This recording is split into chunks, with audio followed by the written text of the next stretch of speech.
Le sermon sur la montagne, prononcé par Jésus-Christ dans l'évangile de Matthieu chapitre 5 à 7, est l'un des enseignements les plus puissants et profonds de toute la Bible. Il offre des avantages spirituels, moraux et pratiques d'une richesse inestimable pour quiconque cherche à vivre selon le cœur de Dieu. L'un des premiers avantages est qu'il révèle les valeurs du royaume de Dieu. Là où le monde valorise la force, la richesse et l'orgueil, Jésus bénit les pauvres en esprit, les doux et les affamés de justice.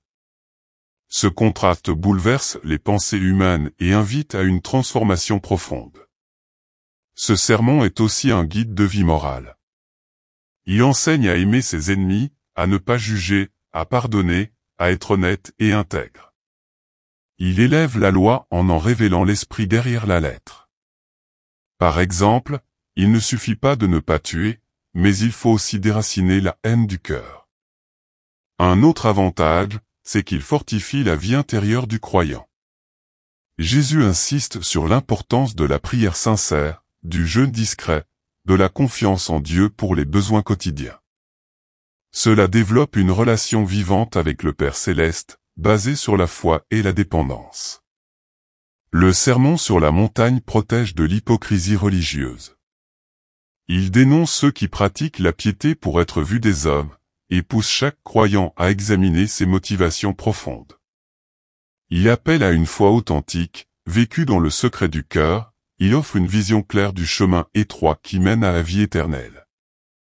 Il met en garde contre les faux prophètes, les illusions religieuses, et rappelle que l'obéissance à la parole est la seule vraie fondation pour une vie solide et durable devant Dieu. Un autre avantage puissant du sermon sur la montagne est qu'il révèle le caractère de Jésus lui-même. À travers ses paroles, on découvre sa sagesse divine, sa compassion, sa justice et son amour profond pour l'humanité. Chaque enseignement reflète le cœur du Sauveur, ce qui permet aux croyants de mieux le connaître et de le suivre avec plus de clarté et de conviction. Ce sermon sert aussi de miroir spirituel. Il pousse chacun à se regarder honnêtement, à reconnaître ses manquements et à chercher un changement sincère. Il ne flatte pas l'orgueil, mais appelle à l'humilité, à la repentance, et à une vie centrée sur Dieu. C'est une lumière qui révèle les ténèbres intérieures non pour condamner, mais pour guérir. En plus de guider individuellement, le sermon sur la montagne offre aussi un fondement pour une société juste et pacifique. Si ces principes étaient appliqués à grande échelle, aimer son prochain, tourner l'autre joue, chercher la paix, dire la vérité, rejeter l'avidité, les relations humaines seraient transformées. Il plante la graine d'un monde nouveau, basé non sur la domination, mais sur l'amour. Il est aussi un appel à la maturité spirituelle. Jésus ne se contente pas de gestes extérieurs, il enseigne que l'intention du cœur est aussi importante que l'action. Ce niveau d'exigence pousse le croyant à grandir, à développer une foi authentique et un caractère pur, non motivé par la peur mais par l'amour. Le sermon sur la montagne invite à choisir entre deux chemins, celui du monde ou celui du royaume. Ce choix constant que l'on retrouve tout au long du discours pousse à une vigilance spirituelle. Il enseigne que la vie chrétienne est un engagement profond, personnel, quotidien, et sans compromis. Le sermon sur la montagne est aussi un véritable trésor d'encouragement spirituel. Dans un monde rempli d'inquiétude, de peur et d'incertitude, les paroles de Jésus viennent apporter la paix et la confiance. Lorsqu'il dit « Ne vous inquiétez de rien », il invite à une vie libérée du fardeau de l'anxiété, fondée sur la foi en un Père céleste attentif à chaque besoin. Cela renforce le repos intérieur et la sérénité même au milieu des tempêtes de la vie. Ce sermon a aussi le pouvoir de corriger les fausses conceptions religieuses. Il rétablit la pureté de la loi de Dieu, non comme un ensemble de règles extérieures, mais comme un appel à une transformation du cœur. Jésus montre que ce n'est pas la religion visible qui plaît à Dieu, mais la sincérité intérieure, la vérité vécue dans le secret, loin des regards humains. De plus, le sermon sur la montagne met un accent fort sur la valeur de la miséricorde. Heureux les miséricordieux, car ils obtiendront miséricorde. Cette parole seule suffit à révolutionner les relations humaines. Elle rappelle que la bienveillance, le pardon et la compassion sont des armes puissantes contre la haine et la division. Ceux qui appliquent cela dans leur vie deviennent des instruments de paix. Un autre avantage essentiel est la force morale que ce sermon donne aux croyants. En enseignant des principes tels que « aimez vos ennemis » ou « bénissez ceux qui vous maudissent », Jésus pousse à dépasser les instincts humains pour vivre selon les standards du royaume. Cette élévation du comportement humain produit des vies puissantes, remplies de lumière, qui influencent positivement leur environnement. Ce sermon fait du croyant un témoin vivant du royaume de Dieu. Et Jésus déclare, « Vous êtes la lumière du monde, et vous êtes le sel de la terre. » Ces déclarations confèrent une identité et une mission claire à chaque disciple, refléter la justice, l'amour et la vérité divine dans un monde en détresse. Un autre avantage incontournable du sermon sur la montagne est son appel à la pureté intérieure. Jésus ne se contente pas de réformer les comportements visibles, il pénètre les profondeurs du cœur humain. Lorsqu'il dit « Heureux ceux qui ont le cœur pur, car ils verront Dieu », il établit un lien direct entre la pureté du cœur et la capacité de percevoir Dieu dans sa gloire. Ce type de pureté ne s'obtient pas par des efforts extérieurs, mais par une transformation opérée par le Saint-Esprit. Elle ne se résume pas à éviter le mal, mais à rechercher activement ce qui plaît à Dieu. Ainsi, le disciple qui se laisse transformer par ces paroles commence à voir les choses avec les yeux de Dieu. Il discerne le bien au milieu du mal, il choisit la vérité au milieu du mensonge, il cultive l'intégrité même lorsque personne ne regarde. L'enseignement de Jésus contient également un profond appel à l'humilité. En enseignant que les pauvres en esprit sont bénis, il place la dépendance envers Dieu comme fondement de toute vie spirituelle.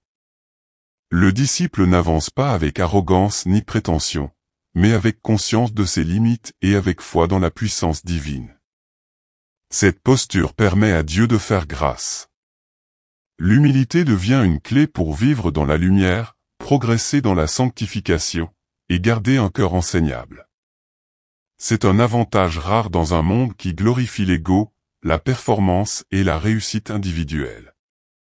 Le sermon sur la montagne nous enseigne aussi la discipline du silence et du secret spirituel. Ce que nous faisons dans le secret, Dieu le voit. Que ce soit nos prières, nos aumônes ou nos jeûnes, ce ne sont pas des spectacles publics mais des actes sacrés, posés dans l'intimité avec le Père. Ainsi, la vie chrétienne devient un lieu de profondeur, loin du bruit, du paraître, et des applaudissements humains. L'un des autres grands avantages du sermon sur la montagne, c'est qu'il redonne une vraie identité aux croyants. Jésus déclare, « Vous êtes le sel de la terre. Vous êtes la lumière du monde. » Matthieu 5, 13-14. Ces paroles sont plus que des encouragements, ce sont des affirmations puissantes. Elles rappellent à chaque disciple sa responsabilité dans ce monde. Le sel conserve, purifie, et donne du goût. La lumière éclaire, rassure, oriente. Cela signifie que le croyant n'est pas appelé à se cacher, ni à se conformer au monde, mais à y être un témoin vivant de la présence et de la sainteté de Dieu. Ce discours pousse aussi à une vie de cohérence entre les paroles et les actes. Jésus met en garde contre les apparences trompeuses, contre ceux qui disent et ne font pas. Il appelle à une foi vivante, visible dans le comportement quotidien, aimer sans hypocrisie, prier sans orgueil, pardonner sans condition. Ce niveau d'authenticité produit une puissance spirituelle réelle. Le disciple qui vit ainsi porte un témoignage silencieux mais percutant, car sa vie devient une prédication vivante du royaume. Par ailleurs, Jésus insiste sur le fait de traiter les autres comme nous aimerions être traités. Tout ce que vous voulez que les hommes fassent pour vous, faites-le de même pour eux. Matthieu 7h12. Cette règle d'or est un avantage précieux dans les relations humaines. Elle crée un climat de respect, d'amour et de réciprocité. Elle désamorce les conflits, favorise la paix, et manifeste la justice divine dans les choses simples du quotidien. Un avantage profondément transformateur du sermon sur la montagne réside dans sa puissance de révélation personnelle. Chaque verset agit comme un miroir spirituel. Quand Jésus parle de colère, de convoitise, d'hypocrisie, d'orgueil, d'inquiétude ou encore de jugement, il ne parle pas à une foule vague, il parle à chaque cœur individuellement. Ainsi, ce sermon nous aide à voir ce que nous sommes réellement aux yeux de Dieu. Il dévoile les intentions cachées, les motivations profondes, et les zones de compromis que nous préférons souvent ignorer. Cette lumière n'est pas là pour condamner, mais pour guérir. En exposant ce qui est tordu en nous, elle nous pousse vers une repentance sincère et une restauration intérieure. Le sermon sur la montagne agit également comme un rempart contre la superficialité spirituelle. Jésus y démontre que la vraie foi ne se mesure pas à des gestes religieux, mais à une obéissance du cœur. Il insiste sur la qualité intérieure de la prière, du jeûne, de la charité. Ce n'est pas le nombre de mots, ni la grandeur du don, ni la durée du jeûne qui importe, mais la sincérité, la vérité et l'humilité de celui qui agit. Ce regard intérieur fait tomber les masques. Il nous apprend que ce qui plaît au Père, c'est un cœur brisé, honnête, et sans artifice. Un autre avantage crucial est que ce sermon détache notre cœur des choses éphémères. Jésus nous invite à tourner nos regards vers l'éternité, à stocker nos trésors dans le ciel et non sur la terre. Cette perspective change complètement notre manière de vivre. Elle nous libère de la pression de la réussite mondaine, de la peur du manque, et du désir de reconnaissance.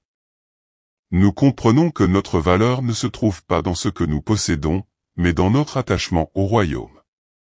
Ce recentrage produit une paix durable, une joie simple, et une force intérieure face aux